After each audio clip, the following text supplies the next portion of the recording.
Oke, Assalamualaikum warahmatullahi wabarakatuh. Perkenalkan, nama saya Bayu Putra Hamungkas, NPM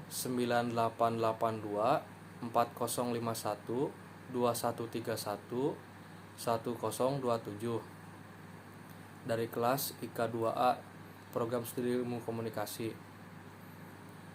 Di sini saya akan menjelaskan tentang materi karakter building. Yang pertama, ada materi tentang karakter. Apa itu karakter?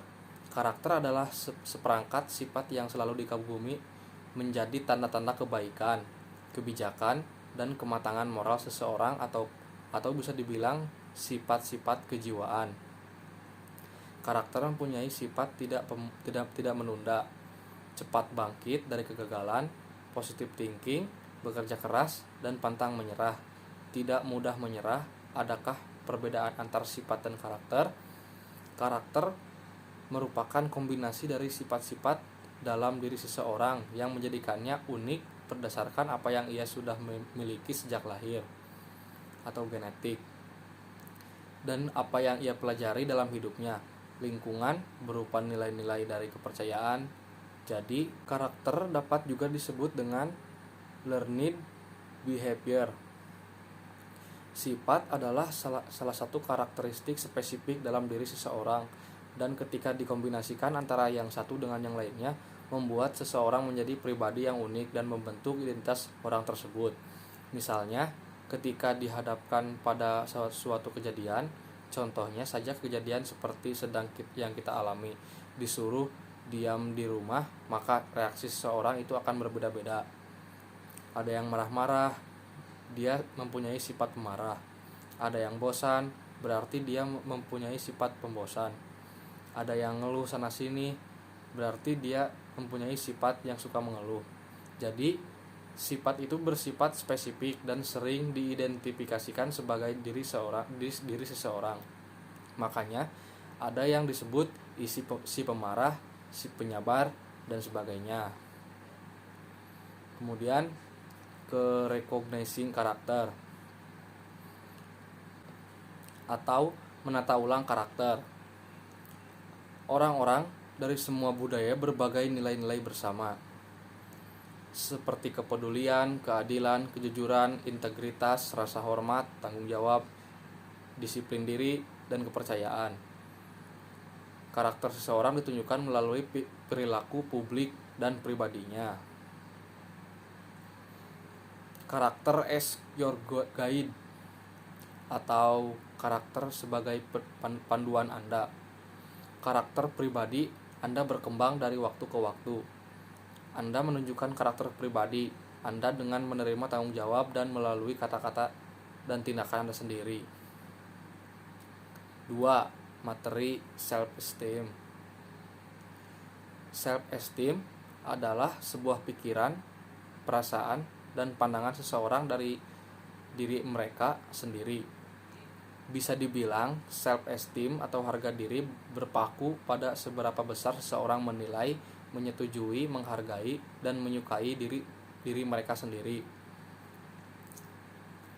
Kenapa self-esteem penting? Self-esteem yang sehat merupakan sumber daya psikologis yang penting karena mempunyai berbagai peranan dalam hidup. Pengaruhnya kepada prestasi, hubungan yang kita jalani, hingga rasa puas atau atas diri kita sendiri. Mempunyai low esteem atau self esteem yang rendah dapat membuat seseorang menjadi depresi, tidak mengembangkan potensi mereka, dan bahkan jatuh ke dalam toxic relationship atau hubungan yang abusif. Sementara self-esteem yang terlalu tinggi dapat menyebabkan kesombongan dan ketidakmampuan untuk belajar dari kesalahan. Bahkan, self-esteem yang terlalu tinggi bisa menjadi gejala dari narsisme. Apa faktor yang mempengaruhi self-esteem? 1. Kesehatan, keuangan, gaya hidup, dan keluarga. Bagian B. Self-image. Self-image atau citra diri adalah gambaran mengenal diri individu berdasarkan kamus psikologi self-image atau gambaran diri. dikutip dari Chaplin 2006. Konsep self-image, konsep yang dimiliki individu atau pilihan sebagai individu sendiri, dikutip dari Marx 1994. Ada beberapa aspek citra diri, yaitu A. Dunia fisik cenderung lebih mudah dilihat seperti gendut, langsing, atau tinggi dan pendek. Kemudian B. Sosial, cenderung hanya kita yang tahu dan orang dekat yang tahu. C. Dalam dunia psikolog, ini cenderung hanya kita yang mengetahui dan hanya kita yang memahaminya. Faktor yang mempengaruhi diri, faktor perilaku kita bisa membuat diri kita menjadi positif dan bisa juga membuat diri kita menjadi pribadi yang negatif. Faktor sosial pun begitu adanya sama bisa membuat diri ini positif dan negatif. Dikutip dari James K. Panfield 1997. Mengidentifikasi citra diri yang positif dan negatif. Citra diri yang positif memiliki sifat percaya diri. Orang-orang yang memiliki citra dari positif selalu memiliki rasa percaya diri, berorientasi pada ambisi yang kuat dan mampu menentukan sasaran hidup. Orang-orang yang sukses pasti mempunyai ambisi yang kuat atau tujuan yang jelas, ada pastinya. Memiliki kepribadian yang menyenangkan. B. Citra diri negatif, merasa rendah diri, selalu merasa dirinya kurang atau selalu memposisikan dirinya yang di bawah, kurang memiliki dorongan atau semangat hidup, lebih suka menunda-nunda waktu, memiliki landasan yang pesimis dan emosi negatif, selalu berprasangka atau pesimis setiap sekali melakukan sesuatu. Menjadi pemalu dan menyendiri. Pemalu itu biasanya dia selalu menjadi orang yang dibully sehingga ia menutup dirinya, hanya memiliki kepuasan diri sendiri dan fokus pada dirinya saja dan bisa dibilang egois. C. Membangun citra diri. Ada beberapa cara membangun citra diri, yaitu tidak selalu ada alasan bangga pada diri Anda sendiri, tidak selalu membandingkan diri sendiri, selalu memperhatikan penampilan Anda, periksa apa saja yang Anda masukkan ke dalam otak Anda, percaya bahwa Anda bisa, buat pernyataan positif, jangan takut untuk salah, lakukan pekerjaan asing saying. Periksa lingkungan Anda. Jika Anda bergaul dengan tukang parfum, maka Anda akan ikut merasa harum, dan kalau Anda bergaul dengan tukang sampah, maka Anda akan ikut merasa bau. Selanjutnya ada proper view of other atau prasangka. Pernahkah teman-teman berprasangka kepada orang lain? Pasti pernah dong. Ya, bagaimana tentang orang itu berpenampilan, berperilaku? Tahukah teman-teman bahwa semua orang yang ada dalam pikiran kita tentang orang lain hanya dilihat dari luarnya saja? Itu belum tentu benar. Nah, itu disebut berprasangka kepada orang lain. Sebaiknya kita jika bertemu atau melihat orang lain, bagaimanapun dia berperilaku atau bagaimana dia berpenampilan, kita tidak boleh menyimpulkan dia seperti apa, karena pada dasarnya sifat orang bukan tergantung dari dia berpenampilan atau berperilaku. Nah, sebaliknya, bagaimana orang berprasangka kepada kita, mereka juga sama akan melihat bagaimana kita berpenampilan, bagaimana kita berperilaku, dan mereka pikirkan tentang diri kamu belum tentu benar adanya. Di sini ada prasangka baik dan prasangka buruk. Contohnya, pasti teman-teman di sini pernah kan berprasangka pada temannya di waktu pertama kali bertemu. Pasti dong ya. Karena teman yang satu melihat, wah kayaknya si ini mukanya judes, susah gaul atau bagaimana. Nah, terus ada yang berprasangka seperti dia anak yang baik, pendiam, pintar. Nah, setelah kenal lebih dalam, ternyata teman-teman yang Anda sangka sebelumnya ternyata kepribadiannya tidak seperti itu. Teman yang kita pikir judes atau tidak bisa bergaul ternyata menjadi teman baik Anda. Bahkan dia sangat bergaul dengan yang lainnya. Dari sini kita belajar bahwa teman-teman jangan pernah berprasangka buruk kepada orang lain, karena pada dasarnya sifat atau kepribadian orang lain tidak bisa diukur dari penampilannya. Prasangka atau prijad, sangka negatif tanpa melalui fakta yang teruji paling melibatkan under emosional, suka atau tidak suka, yang memperkuat sangkaan. Tindakan wujud prasangka. Bagian A membicarakan kelompok lain, bak di dalam kelompok maupun antar teman. Bagian B diskriminasi, memperlakukan berbeda-beda atau menolak kelompok lain terlibat dalam berbagai macam bidang, pekerjaan rumah, ibadah, peraturan-peraturan yang lainnya. Kemudian bagian C, kelompok mengekspresikan kebenciannya dengan langsung menyerang dan atau secara fisik.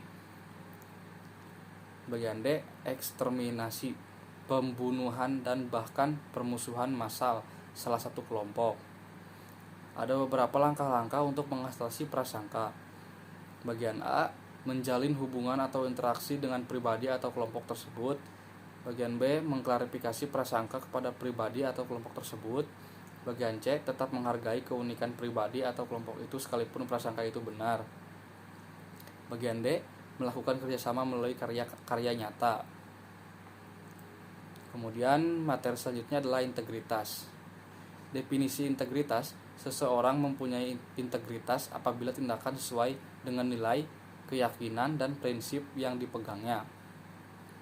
Integritas menjadi sebuah karakter kunci bagi seseorang pemimpin yang mempunyai sifat integritas akan mendapatkan kepercayaan dan atau trust dari pegawainya. Integritas adalah melakukan hal yang benar bahkan ketika tidak ada yang melihat. Dikutip dari C.S. Lewis.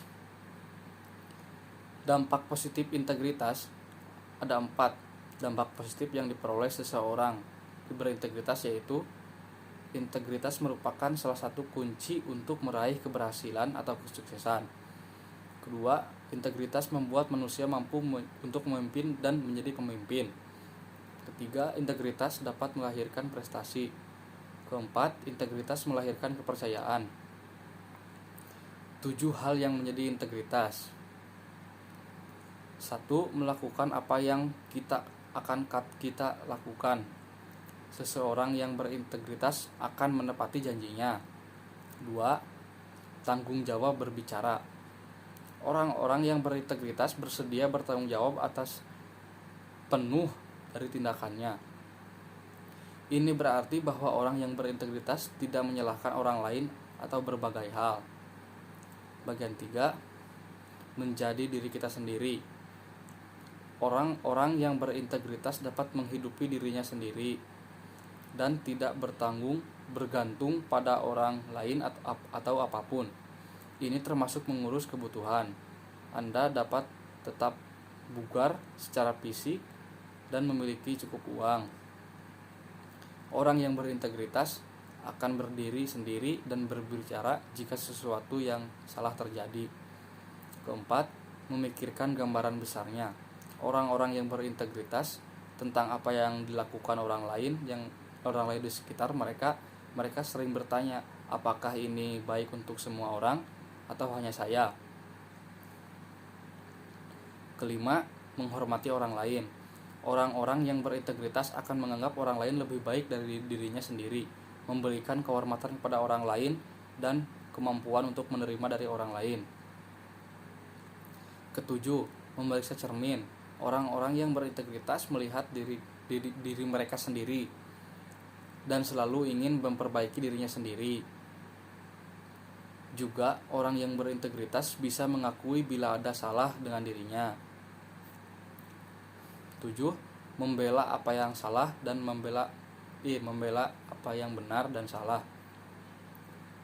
Orang yang berintegritas, kita hidup percaya apapun yang benar, tidak peduli apa yang orang lain lakukan dan katakan. Orang yang berintegritas akan angkat suara ketika melakukan suatu hal yang salah. Lebih peduli dengan karakter Anda daripada reputasi Anda. karena karakter adalah siapa Anda sebenarnya, sedangkan reputasi Anda hanyalah apa yang orang lain pikirkan tentang Anda. Ketika Anda mampu mempertahankan standar integritas tertinggi Anda sendiri terlepas dari apa yang mungkin dilakukan orang lain. Anda ditakdirkan untuk menjadi hebat. Napoleon Hill. Next materi, humanity. Yang dimaksud humanity adalah kemampuan untuk menjadi seseorang yang rendah hati atau kualitas dari diri kita. Di sini ada ciri-ciri yang rendah hati, teman-teman. Yang pertama, freedom for pride or arrogance, yaitu kebebasan dari diri, kebanggaan dan kesombongan. Bagaimana seseorang bisa sedemikian mungkin menghilangkan pada dirinya rasa bangga yang berlebihan dan kesombongan. Kita boleh bangga kepada diri kita sendiri atas apa yang sudah kita lakukan selama ini ya teman-teman. Jadi lakukan itu benar, tetapi ingat, kebanggaan yang Anda miliki jangan sampai membuat diri Anda menjadi arogan atau sombong, karena pada dasarnya itu tidak baik jika ada dalam kepribadian kita. Yang kedua, the quality of not being proud because you are aware of your bad quality. Sebuah bentuk tidak banggaan dan menyadari akan kekurangan. Jadi teman-teman jangan terlalu bangga kepada diri Anda. Anda harus menyadari kekurangan pada diri Anda agar rendah hati selalu ada dalam diri Anda. Misalnya, Anda berpikir bahwa diri Anda tidak ada kekurangan sedikit pun, itu akan menjadikan Anda orang yang bersifat arogan dan sombong. Setiap orang pasti punya kekurangannya masing-masing. Tidak semua hal bisa Anda lakukan dengan baik, dan tidak semua hal bisa Anda pahami. Jadi mulai dari sekarang, coba lihat kekurangan pada diri Anda dan jangan terlalu bangga kepada apa yang Anda punya saat ini. Di sini ada cara-cara dalam mengembangkan mindset yang rendah hati yang bisa teman-teman terapkan kepada diri teman-teman. 1. Jangan berpikir kita terbaik untuk melakukan segala hal. Setiap orang pasti ada kelebihan dan kekurangannya masing-masing. Jadi jangan pernah Anda berpikir bahwa diri Anda bisa melakukan semua hal dengan baik. Kedua, menjadi pribadi yang selalu berpikir optimis. Nah, di sini teman-teman harus selalu berpikir secara optimis untuk bisa menerapkan prinsip rendah hati pada diri teman-teman. Ketiga, menerima bahwa kita bukanlah orang yang terbaik dalam segala sesuatu. Balik lagi ke diri teman-teman. Tidak ada semua yang dilakukan teman-teman itu terbaik. Keempat, tidak berpura-pura dalam merendah. Misalnya, Anda berpura-pura merendahnya hanya ingin terlihat oleh orang lain. Kelima, mengenali kelemahan diri. Di sini teman-teman harus mengenali kelemahan yang ada pada diri teman-teman untuk mempunyai sifat yang rendah hati.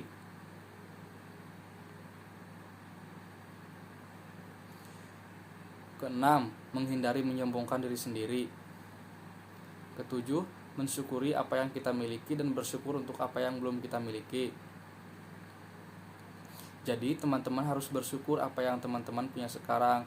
Harus dikurangi sifat mengeluh pada diri Anda, karena pada dasarnya banyak orang yang ingin berada di posisi Anda sekarang. Selanjutnya, ada bagaimana kita hidup berinteraksi dalam bermasyarakat dengan sikap yang rendah diri. Menjadi relawan, contohnya jika di sekitar Anda ada yang terkena musibah atau sedang kesulitan, Anda harus menolong untuk meringankan kesulitan orang yang berada di sekitar Anda. Selanjutnya, jangan pernah membandingkan diri kita dengan diri orang lain, bahkan dengan saudara sendiri. Kesediaan untuk mau diajar oleh siapapun. Anda harus terus belajar mengenai semua hal. Ilmu yang Anda dapatkan bisa dari siapa saja, bisa dari orang yang lebih tua, orang yang seumuran Anda, bahkan orang yang umurnya di bawah Anda. Melakukan kebaikan tanpa ingin diketahui oleh orang lain. teman-teman, jika melakukan sesuatu hal yang baik, baiknya jangan sampai orang lain tahu tentang apa yang sudah kita lakukan. Selanjutnya, jangan terlalu banyak mengeluh, karena banyak orang-orang di luar sana yang berharap berada di posisi Anda. Maka dari itu kita kurangi mengeluh pada diri kita. Ambillah waktu yang lebih banyak untuk bersentuhan dengan alam. Misalnya teman-teman hiking ke gunung, main ke wisata air, untuk bisa menenangkan pikiran teman-teman. Luangkan waktu untuk bermain di sekitar dengan anak-anak lebih sering. Kemudian ada selfness, adalah perhatian lebih dengan kebutuhan dan keinginan orang lain daripada keinginan sendiri. Kemudian ada studi kasus. Di tempat saudara akan dipilih kepala dan wakil kepala desa yang baru. Kepala dan wakilnya akan berwenang mengelola dana dari pemerintah sebesar 1 miliar setiap tahun untuk mengembangkan desa. Ada 3 pasangan calon. Pasangan A, calon kepala adalah perempuan dan calon wakilnya adalah laki-laki. Calon keduanya adalah pengusaha di desa tersebut. Pasangan B, keduanya laki-laki. Calon kepala desa adalah seorang polisi dan calon wakil kepala desa merupakan warga pendatang. Pasangan C, calon kepala adalah laki-laki dan calon wakilnya adalah perempuan. Keduanya merupakan seorang petani. Ada asumsi stigma petani yang nyangkul di sawah sehingga tidak punya basic apa-apa untuk menjadi pemimpin. Polisi belum memiliki kompetensi karena digaji. Orang baru tidak mengetahui seluk-beluk desa. Jadi, kata kuncinya,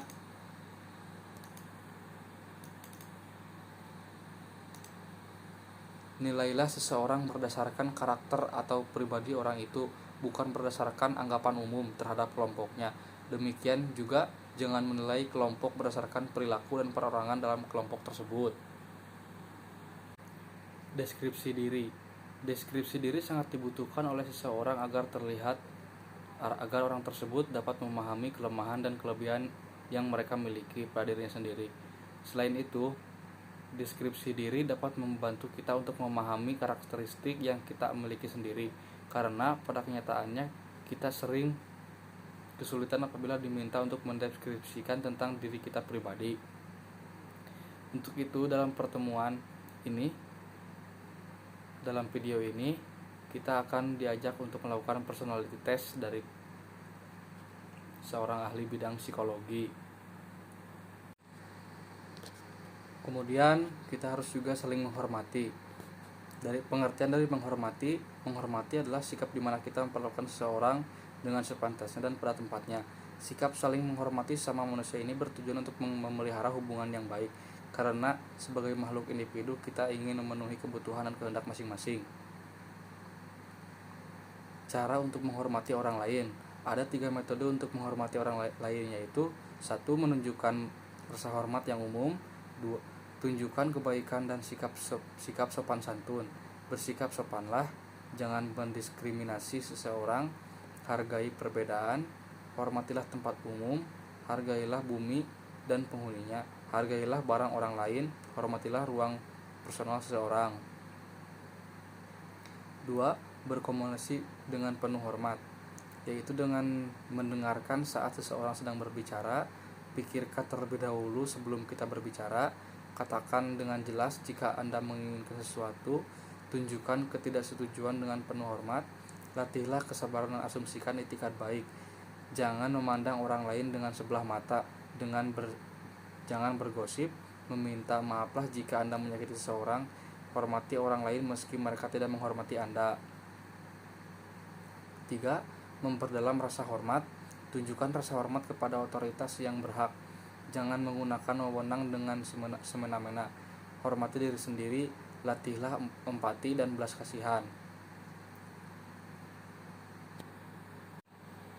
Selanjutnya ada pengertian dari menghargai.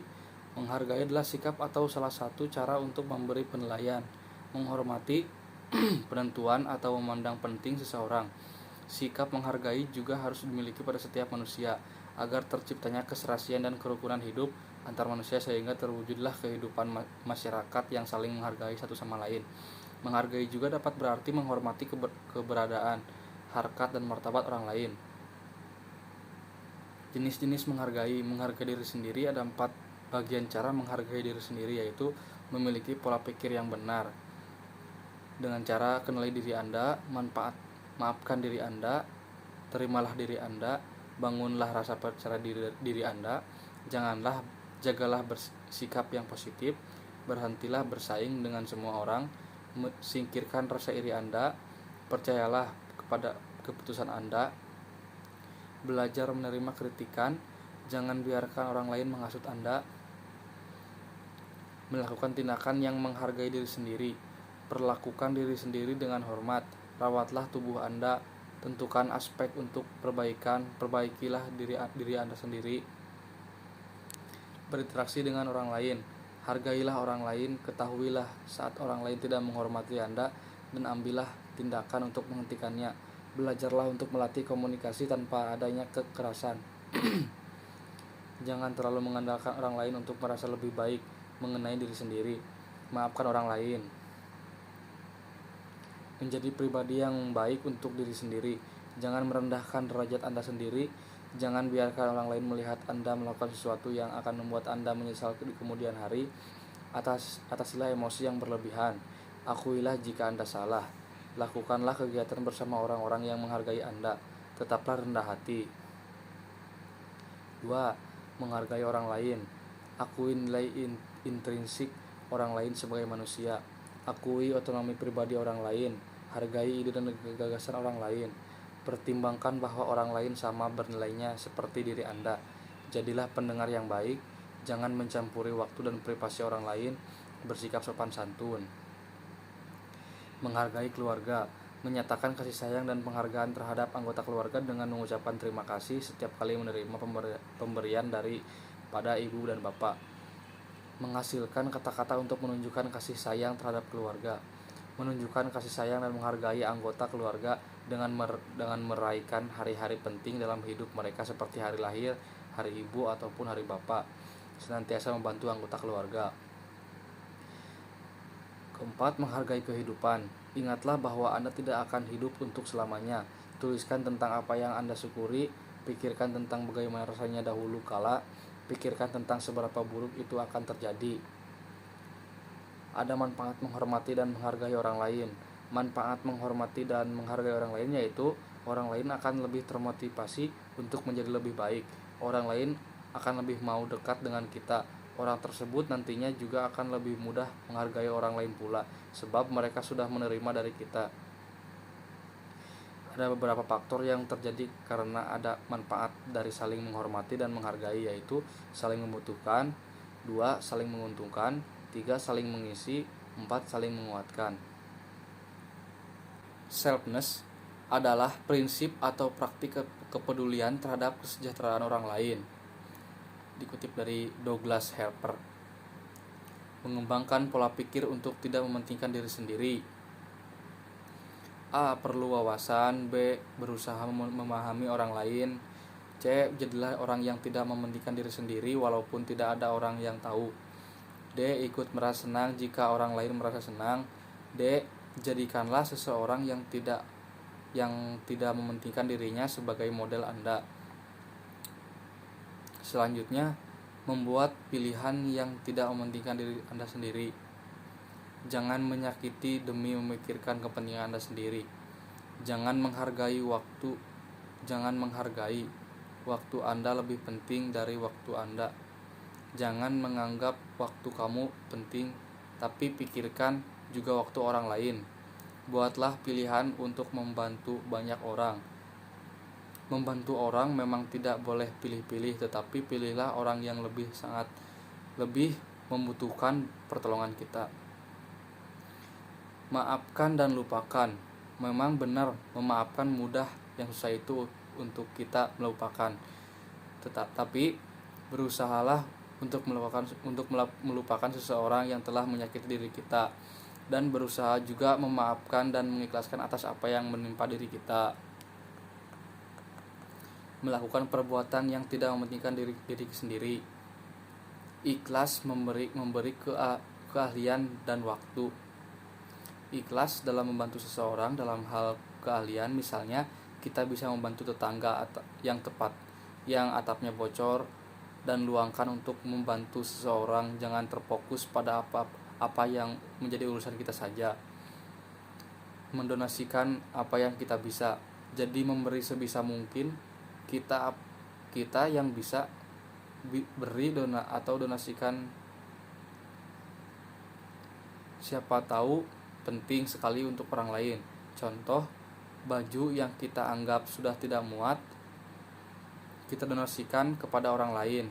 Baju itu jauh lebih bermanfaat jika diberi kepada orang lain. Jadilah orang yang tidak mementingkan diri sendiri dalam kegiatan sehari-hari. Sediakan waktu untuk memperhatikan diri sendiri dari kita yang selalu mementingkan keperluan orang terlebih dahulu, dan juga jangan sampai kita lupa diri sendiri juga penting bagi diri sendiri. Perhatikanlah, janganlah sampai kita sering membantu orang dan mementingkan orang lain sampai kita lupa diri kita sendiri, karena diri kita juga penting. Sekian dari materi yang bisa saya sampaikan. Assalamualaikum warahmatullahi wabarakatuh.